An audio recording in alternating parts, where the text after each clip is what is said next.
This must be the monster's shadow. Looks like a tough opponent.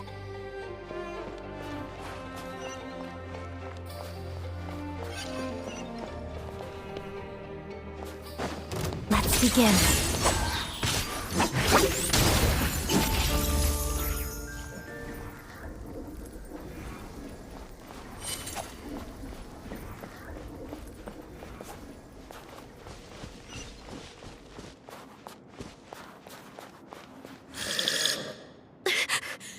Stay back!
I see them.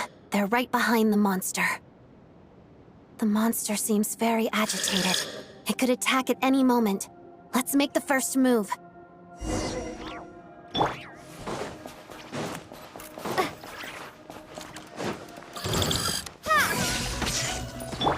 Waltz of the snowflakes.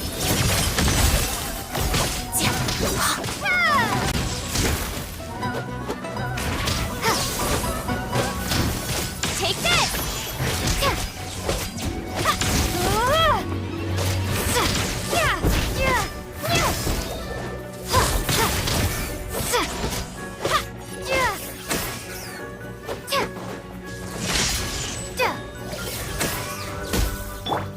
Together.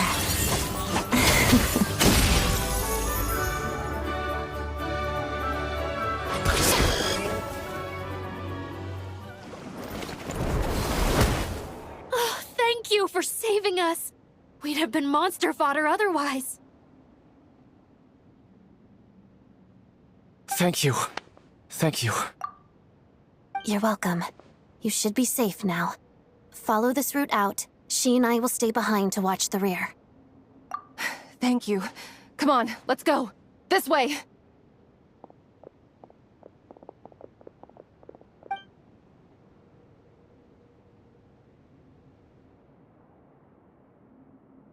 I've searched the area.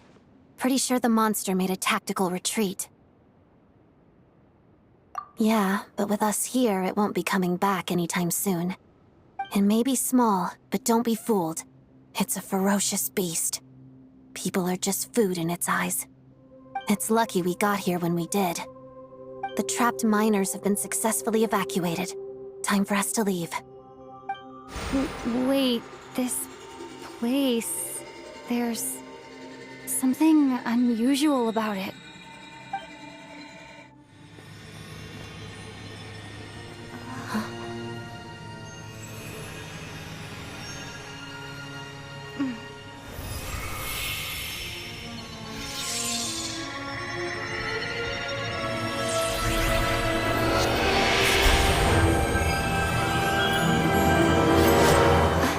What is that? I don't know. It's back? Guess it has family.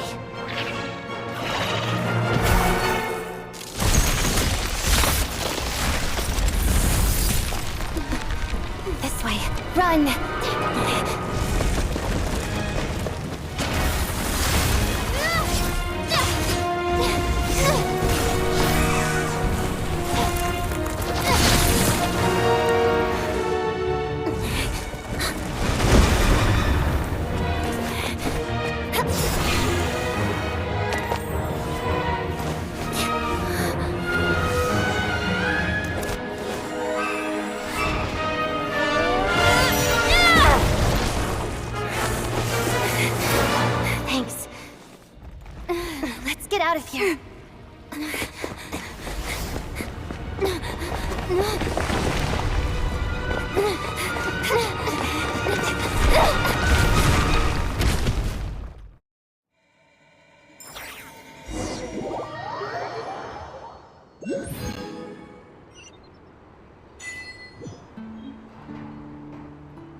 Being too popular can be such a hassle.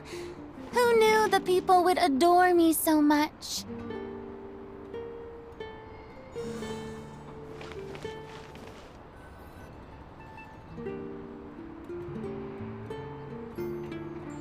Everyone's accounted for. We managed to rescue them all. We also placed a sign at the entrance to the cave, warning people to stay away. You really held your own today. I still don't know your name. Don't think I've seen you before. I'll remember the name. All right then. See you around. Hello, Lady Marionette. I hear the rescue operation was a great success. I knew I could count on you. What brings you here, Odette? Here for a performance? No, a Fatui mission. I happened to be nearby and heard the crash. She hasn't introduced herself then. Odette is the prima ballerina of Snezhnograd. She's quite the celebrity. If you ever hear people mention the two crowning jewels of the Korailievsky troupe, they're talking about Odette and the prima donna, Vodianitsa. On top of that, Odette's also a rising Fatui star. It's looking likely she'll inherit the title of the Fair Lady. She learned all her combat skills from Rosaline herself. Used to be one of her most valued subordinates, too. You flatter me, Lady Marionette. If she's Rosaline's protege, that makes me... never mind. There's no need to bring it up. No point making things awkward. How's progress on your end, Lady Marionette? Equally successful. I finished reinforcing all the equipment. Took me a little longer without Polonia's help. But the outcome is the same, of course. Even if the heavy snowfall summoned by that monster lasts for another 3 months straight, this equipment won't give way. All right, now that we're done here, it's time to get out of this blizzard. Sure, but Snezhnograd will send someone to investigate and draw up a relief plan. And I guess I'll have to write the incident report myself this time, since it involves a mechanical malfunction. First, Pantalone needs to approve the budget, then Pulcinella has to sign off on the plan. Once they've argued it out and reached a compromise, we can move forward. That's the rough process anyway. Could take anywhere from a couple of weeks to a couple of months, depending on how smoothly it goes. Yup, nothing we can do about it. There's a whole stack of incident reports like this back at the office. The snow has eased a little for now, but there's no telling when that will change with that monster still at large. Fuel for heating is in short supply, and relief is weeks away. There's no immediate threat to life, but still, it just feels like there should be a better way. Hey, quit daydreaming. Let's get back to Snezhnograd. When did you get a new sword? I found it in a cave. It handles pretty nicely. You have a strange affinity for secondhand swords.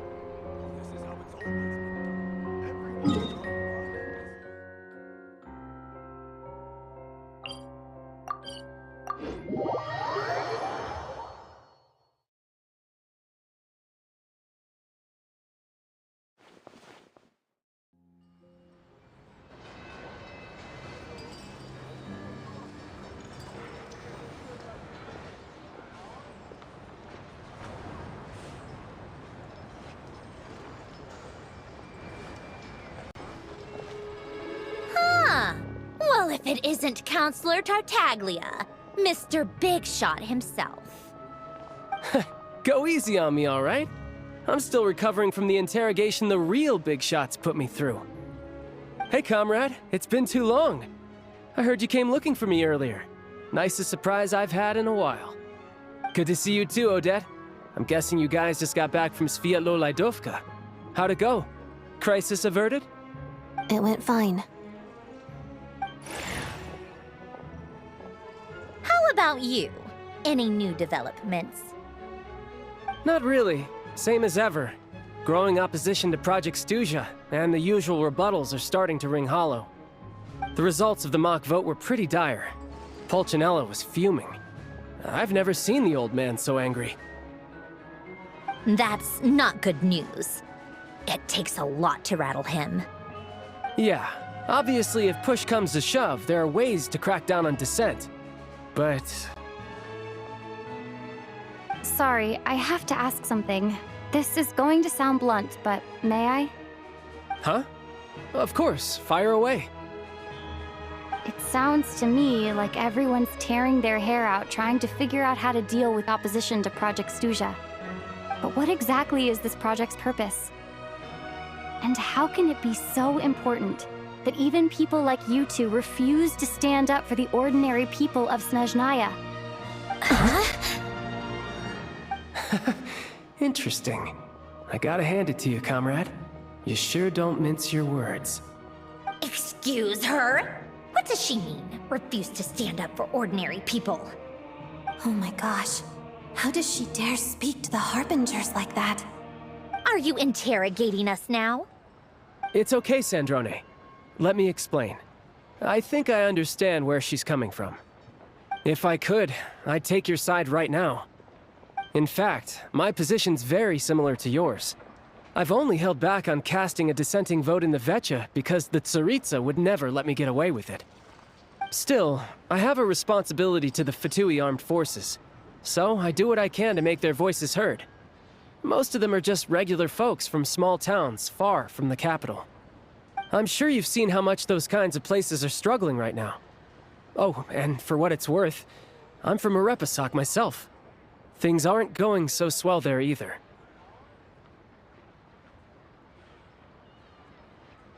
The Tsaritsa wants to create a better, safer future for the people of Snezhnaya, but she's thinking long-term.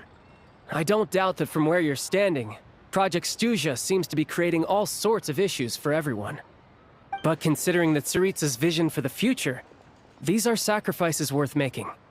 Sounds cold, I know, but I promise it's not as black and white as it seems. Maybe Sandrone and I can't oppose Project Stuja outright, but we're constantly raising our concerns in Vetcha meetings. And even though we can't put an end to it, there are plenty of other ways to make a difference. We're trying everything we can think of, and so is Pulcinella. I respect Her Majesty the Tsaritsa and trust her decisions. But at the end of the day, I'm still just a normal guy who cares deeply about my homeland. And my family, who all live here. There's no way I would ever abandon them. As contentious as things can get within the Vetcha, there's no selfishness or malice behind it. Everyone wants to get through this period as smoothly as possible. The issue is that there's no way of pleasing everyone under the present circumstances. Most of the time, we're trying to decide on the lesser of two evils, which obviously isn't a great look. But that is not the same thing as being blindly loyal to the Tsaritsa. No one's got their head in the sand here. We're all well aware of the way things are.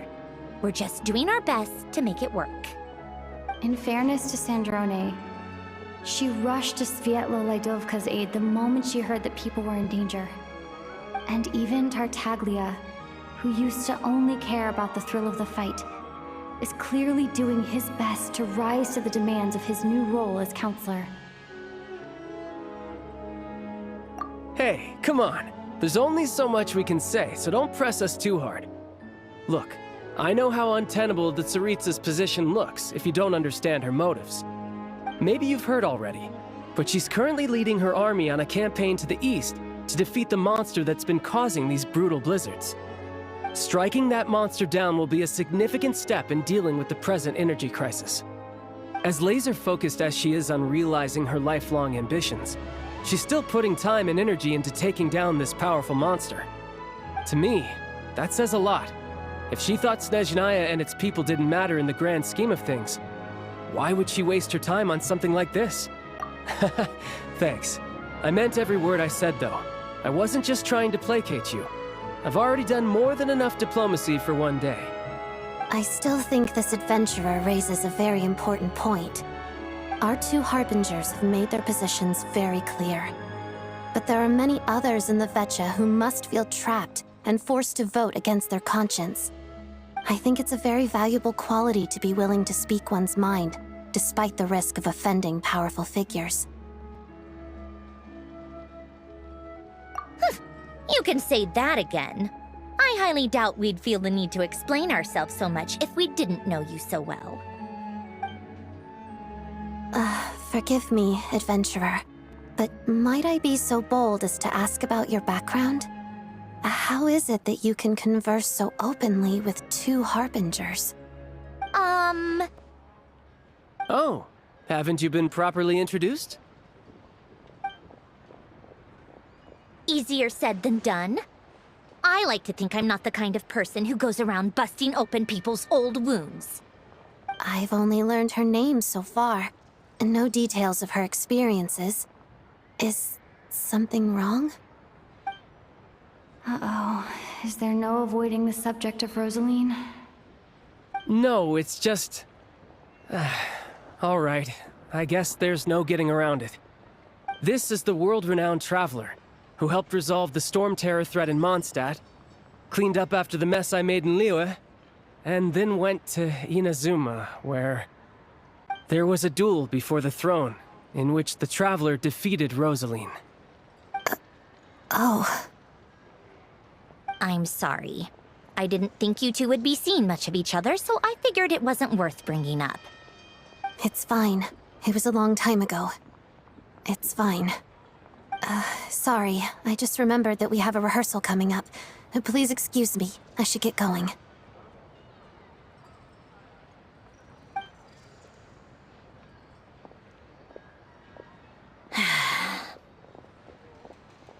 I've mentioned this to you before, remember? She was Rosaline's most valued subordinate. But they didn't actually get along. Not that Rosaline was really the type of person to make friends, but death has a way of resolving a lot of conflicts. Don't let it weigh on you. Like she said, it was a long time ago. It's in the past now. Odette has a very different personality from Rosaline. Give her some time. I'm sure she'll work through it. Oh, by the way, where's Paimon? It's not like her to hide away. She hasn't been feeling well, so she's resting at Padvorier Restaurant. I got a couple of my people to look after her while we were gone. Oh, right. Sorry to hear that. Poor thing. Reminds me of when Tonya was little. She really felt the cold back then. Used to get ill all the time. I felt so bad for her seeing her lying in bed, coughing. She was so mature for her age, though. Whenever someone came to visit her, she'd greet them with a smile and would never complain. I'm sure Paimon's a good kid, too. You're a little short on manpower, right? Let me have a couple of my people take over for yours. I'll send my most capable and reliable. They'll make sure Paimon can recover in peace. Well, that would be great. Your people are more qualified. Hey, don't mention it. I'm sure you have things to do. Hopefully this takes a load off your mind. So no more accusing me of not being on your side, all right? Already? That was quick. I'm afraid I can't help you there. Our director's recent movements are confidential. Even we're not in the loop. If you hadn't told me, I never would have known he'd gone south. I assumed he'd been in Glupov this whole time. Well, I guess I'd better go sort out Paimon's security situation. I have some other work to catch up on at Glupov anyway. Me too. I have an incident report to write up. Let's leave it there for now. I guess everyone's in a difficult position. But Tartaglia's right. I have things to do. Things I want to do, and things I ought to do. To start with, I should go ask Alosha if he knows of any way to help Sviet Dovka.